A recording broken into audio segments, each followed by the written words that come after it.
Morning, everyone. Unfortunately, I'm not going to be able to be with you on Monday for our regularly scheduled class, so I'm going to make you this video so that we don't get behind in our lectures. So just to remind you, we have a couple of announcements. Our exam 4 will be next Tuesday, December 8th, so please make sure you're studying for that. I also know that you have been working on your packets in preparation for the final exam, which I gave to you over Thanksgiving break. If you have completed those, if you can please drop those off at my office, you can place them in the box outside my office door. Alright, so we are going to be moving on to Chapter 21, Electrochemistry and Chemical Change in Electrical Work. However, that is building on Chapter 4 from the beginning of the text, which we did not cover in this course.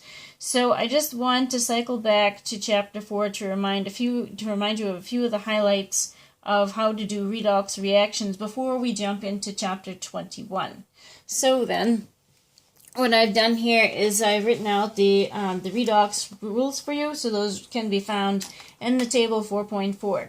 So what is redox about, and how do we know if something is going to be a redox reaction? Well, basically redox stands for oxidation and reduction, and so what it's doing is it's changing the effective charge on different atoms. So when we think about redox reactions, we're looking to see if any atom is going to change its assigned charge over the course of a reaction, and when that happens, then it needs to be compensated for by some other reaction.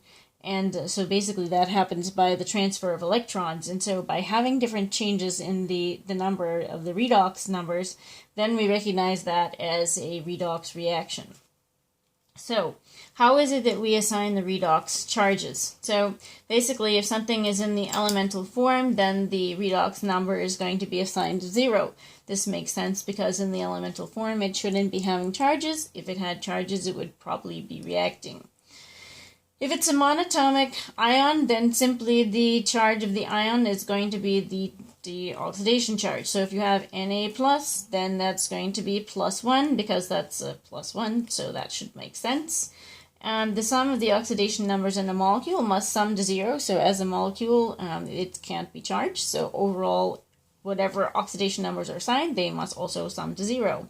Part B of that is that the sum of the atoms in a polyatomic ion then must sum to whatever charge is assigned to the ion. So again, just the numbers that are assigned for each individual atom within something must sum to what the total overall value is going to be, which makes a lot of sense. Group 1A, it makes sense that we would expect those to be +1 because all of the group 1A's would like to give up 1 electron, so they'll become +1. And the group 2A would like to give up 2 electrons, so they'll become +2. H is going to typically have a charge of +1 when it's with nonmetals, so that's what it's normally doing, but it could also have a charge of -1 when it's with boron and metals. Fluorine will typically have a charge of -1, which is exactly as you would expect. Oxygen has a charge of -2, which makes a lot of sense because it would like to get 2 electrons to make an octet, except when it's in peroxides, in which case it's assigned a charge of -1. And then in the 7A's, they're going to take a charge of -1, which makes a lot of sense because they would like to gain 1 electron. So these more or less follow the things that we would expect. What you notice from this, however, is that there are some certain categories of atoms which don't have an oxidation state rule. And so that's handled by how to assign the oxidation states. So what we do is first we are going to assign oxygen. So we assign oxygen as -2 except if it has a -1 in the peroxides. And then anything obvious. So for example, if you have group 1A, group 2A, group 7A, something that's in an elemental form, we can assign all of those unambiguously in a quite simple way. And then we look to see if anything's left over and then assign the charge based on whatever is left over. So the next thing that we do is let's just consider an example of how to do this. So we've got 2 aluminums in the solid state plus 3 H2SO4s, and the aqueous state is going to aluminum bonded to the sulfate ion and then 3 H2s. So following our typical rules, what we're going to do is first we're going to assign the oxygen. So is it in peroxides? Nope, no peroxides here, so we're going to assign a -2 to each of the oxygens. then the next thing we're going to do is we're going to look for anything that's obvious. So aluminum is in its natural state, so that's going to get a 0, and H2 is a diatomic gas, is also its natural state, so that gets a 0. Hydrogen, yeah, we get that, so that should be +1 from this rule here. So we got H2 right here, that's got a +1 above the hydrogen. And then what's left is what to do about the sulfurs and this aluminum over here. So what we do now is I'm going to consider the sulfate ion by itself. So I'm going to put parentheses around the SO4 and consider that to be -2. So that's from memorizing the polyatomic ions that we get this -2. So then what we're going to do is then we're going to say, all right, what's the charge going to be on the sulfur in order to get a -2 for what's within the parentheses, because that's the polyatomic ion charge. So we've got 4 oxygens at -2, which gives us an overall -8. So then what we're going to do is we're going to say, all right, well, if I have a +6 here with this -8 from 4 times the oxygens, that will give me an overall -2. So that's how we get the +6 here. Now, nothing's really changed within the sulfate ion over here. So again, it's 4 times the -2 is -8 with a +6, which gives us a -2 for these parentheses. And for these -2s, since they're not going to a particular atom, I've reminded myself that by just circling and pointing to the parentheses to keep track of that. All right, so then we need to figure out what the charges on the other parts are. So we had already assigned a +1 here, so let's just make sure that makes sense. So we've got a -2 for this whole ion here, and then we've got 2 times +1, which makes this neutral, which fits because this doesn't overall have a charge. And then we just have 3 things that overall don't have a charge, so that works. Then we take a look at this one over here with the aluminum complex, and so what we see is that there are an overall charge of -2 for the sulfate ion times 3, so that gives a -6, which needs to be balanced then by the Al2. So if you have 2 times +3, that will give a +6, which will make this overall neutral. So that's how we figure out what the oxidation states ought to be for each of the atoms here. Now, let's see if we can recognize whether or not this is a redox reaction. Well, since I'm doing it as an example, it probably is. So let's see. Aluminum has a 0 on this side and has a +3 on this side. So that's a dead giveaway that something's going on. Oftentimes things that are in their elemental state on one side or the other are the ones that are going to change. And that's exactly the case, because once it reacts with something, it will need to change its oxidation state. So otherwise it wouldn't want to react. So going from 0 to +3, that means it's lost 6 electrons. So we're going to go from here over to there, and we're going to write lose 6 electrons. Then we notice also that hydrogen has a different charge on the 2 sides. So on this side it was +1, and this side it's 0. So we had 3 H2s each at +1, which is going to be a total of 6, right? So H2 3 times. That's 6 hydrogens all have a +1. And again, 3 H2s is 6 hydrogens over here. So that was a gain of 6 electrons going from this side to this side over here. Now, there's a little mnemonic you can use in order to help you remember which one is the oxidized and which one is the reduced. So, Leo the lion says GER, so that stands for LEO, lose electrons oxidized, and GER is for gain electrons reduced. So then we see that we wrote that we lose 6 electrons here, so this is the oxidized side, and then to gain the 6 electrons, this is the reduced side over here. And so that's how we figure out that this is a redox reaction, and which is the oxidation and which is the reduction. So those are the highlights that we need to remember from Chapter 4, which will be useful background in order to understand Chapter 21.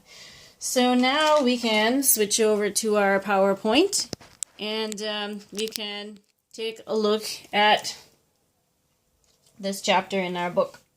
All right, so Chapter 21, Electrochemistry, Chemical Change, and Electrical Work. These slides, by the way, can be found posted on Blackboard, so you're welcome to follow along with your own slides, print them out, or whatever you like to do with those. So, the topics within this chapter include redox reactions in electrochemical cells, voltaic cells using the spontaneous reactions to generate electrical energy, which is, of course, electricity, which is very useful for many of the things we use every day. cell potential, output of a voltaic cell. So if you have something that generates energy, how much energy are you going to get? So this where voltage comes from, for example, for batteries.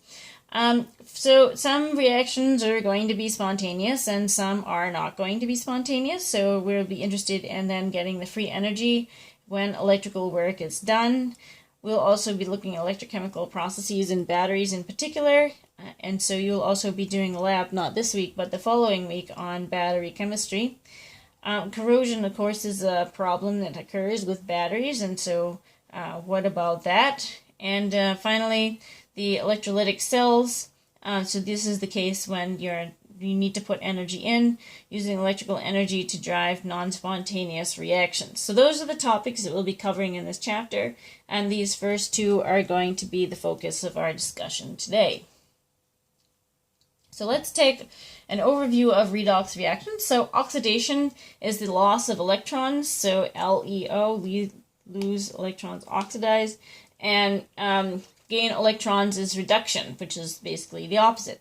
So these processes must occur simultaneously in order to have the overall net change in electrons not change. And so because we have the laws of conservation and we cannot create or destroy electrons, then they need to be conserved, which is why this happens simultaneously. So oxidation is going to result in an increase in the oxidation number, while reduction is going to result in the decrease in the oxidation number. So they're complementary. Again, the oxidizing agent takes the electrons from the substance being oxidized, and the oxidizing agent is therefore going to become reduced. So it's very similar to the concepts of acids and bases and losing and gaining the hydrogen, right? And so then we also have that the reducing agent is going to give electrons to the substance being reduced, and the reducing agent is therefore going to be oxidized. So we can review the terminology with this little example right here. So here you can see another example of the oxidation states being put on top. So we start with oxygens, but there aren't any, so then we would move to anything that has an obvious charge. And so zinc being elemental form and hydrogen being elemental form, they get the zeros, and then these are ions, so the charges take the charge, the oxidation state takes the charge of the ions, so these get their respective charges. So then you see that we have some pairs here, right? So the zinc is going to change from 0 to +2, and the H plus is going to change from +1 to 0. So what we're going to do then is we're going to consider each of those in turn. So the oxidation is going to be when one reactant loses electrons. So to go from 0 to +2, it must have lost electrons in order to procure a positive charge. Whereas to go from positive charge to 0, it must have lost. And so one reactant loses the electrons and the other reactant gains electrons. This is what they mean. So the reducing agent is oxidized and the oxidation number is going to increase. So that's talking about the zinc. So the reduction then is going to be the other side. So that's when the reactant gains electrons and the oxidizing agent is going to be reduced. So the oxidation number is going to decrease. So to contrast a little bit with the method we talked about from chapter 4 for looking at redox reactions, we're going to consider the method of balancing redox reactions using the half-reaction. So this is how we do that. So the half-reaction method is going to divide the redox reaction into the oxidation and reduction half-reactions. So those reactions that we just talked about on the previous slide, we would want to be able to separate out each reaction into those two halves, and then we will deal with balancing each of those individually. And so, as it turns out, actually, when you have a redox reaction occurring and you're going to do something in an electrochemical cell, like a battery, then you need to separate out those two halves. And so it makes a lot of sense that we would consider things by half reactions, because it also makes connections to how batteries work. So this method does not require assigning the oxidation numbers, so you might think that was a waste of time. However, they do turn out to be very useful, and so just don't worry, we will be using them anyways. So the half-reaction method is easier to apply to reactions in acidic or basic solutions, so oftentimes we'll consider that that will be the case, and that's going to be okay to do, because what we're going to think about then is bulk water and being able to break up that water to get H pluses or OH minuses as we need them. So these are the steps.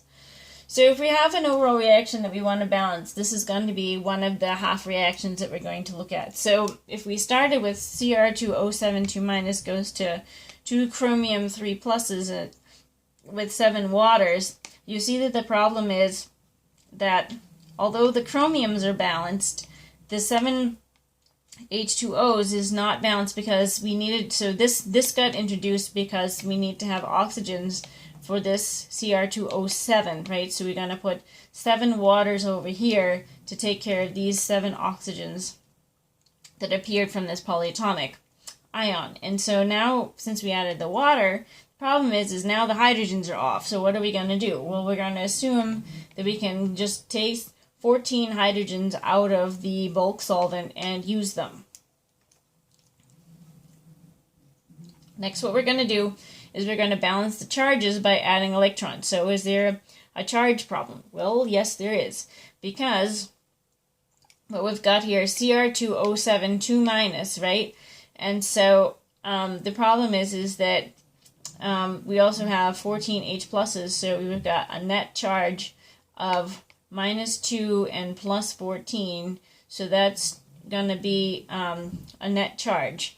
And so on this side, there isn't any charge. So in order to make this side not, this side has a +3. So in order to make all of this cancel out, we're going to have 14 H pluses, right? So 14, 13, 12, and then take away these 6, right?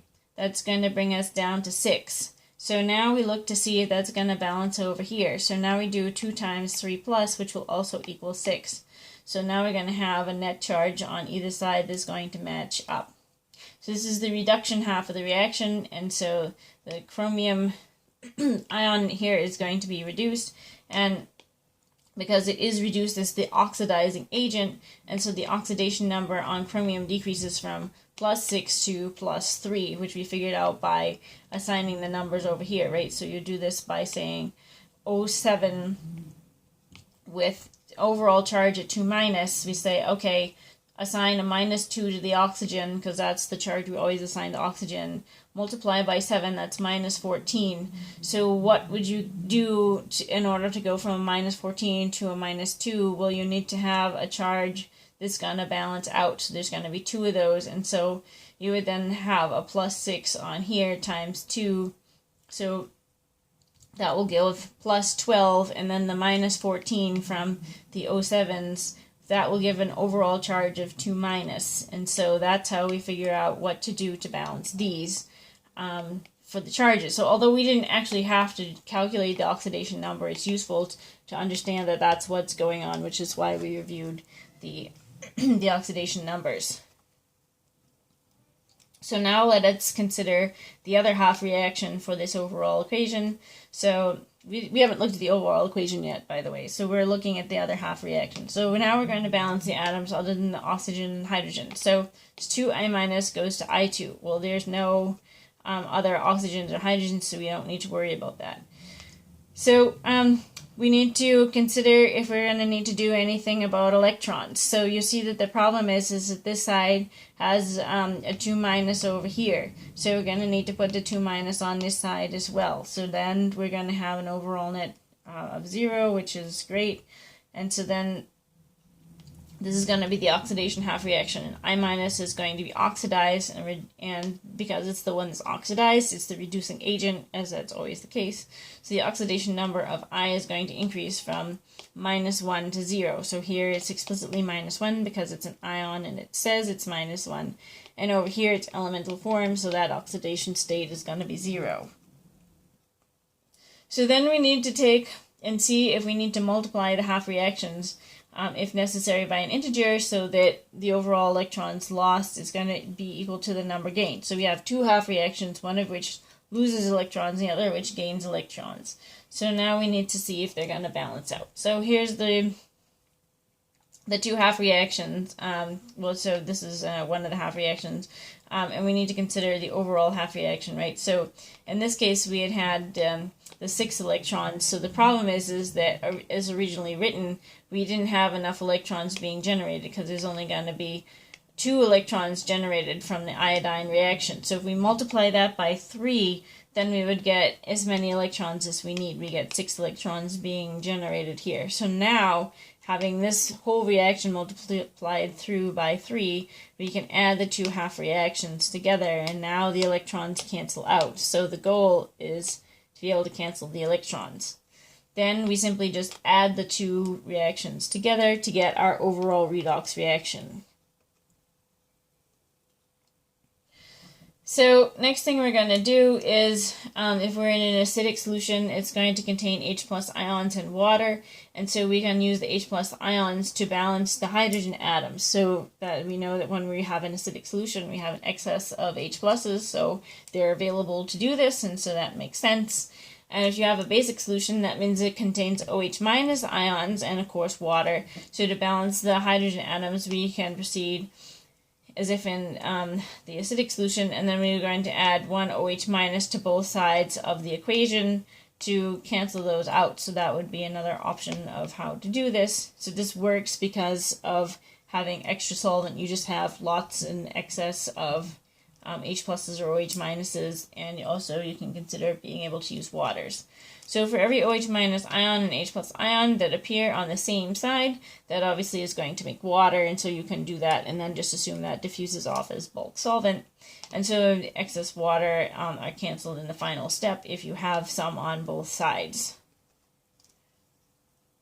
So then let's take a look at sample problem 21.1, balancing a redox reaction in a basic solution. So here's the problem. Permanganate ion reacts in basic solution with oxalate ion to form carbonate ion and solid manganese dioxide.